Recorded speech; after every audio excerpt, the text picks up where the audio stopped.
Welcome back to our nugget today. When I saw the title for today's study, a memory popped up in my mind.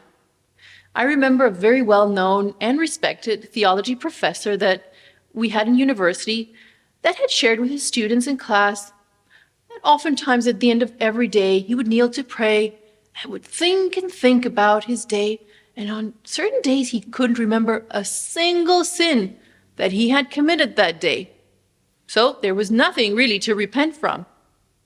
Of course, the story became the laughingstock of students who were in disbelief at hearing their teacher's delusion that he had no sin. The title of our nugget, by the way, is Once Deluded by Our Own Desires. I can't think of a more fitting illustration, because to think that we have no sin is exactly our problem.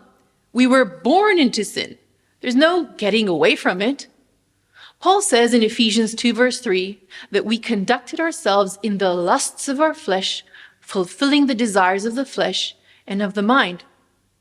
I don't know a lot about the specific lusts of the flesh among the Ephesians, but it's pretty safe to say that humanity has struggled with the same downfalls throughout history.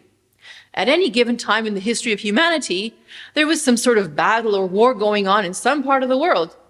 Why? Somebody had the desire to become greater, stronger, more important, superior, to conquer and to dominate. At any given time in the history of humanity, we can be sure there are greedy people who will stop at nothing to get what they want. At any given time in the history of humanity, there will be corruption at some political, financial, or social level. There are many organizations that try to hold countries accountable for their actions in an attempt to bring about justice. But ultimately, the only way to get away from the desires of the flesh is connection to Christ. It's easy to point out the lusts of the flesh in others, but what happens when we look at ourselves? What kind of an appetite do we have?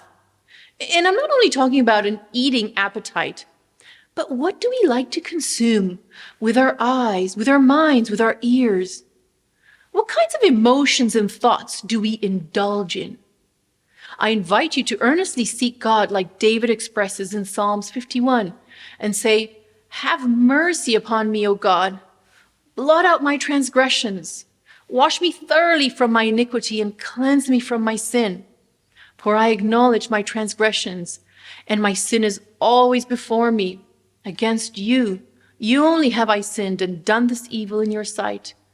Behold, I was brought forth in iniquity, and in sin my mother conceived me. Behold, you desire truth in the inward parts, and in the hidden part you will make me to know wisdom." Let's make sure that we are not deluded by our own sinfulness. And that is our nugget for today. I'll see you tomorrow.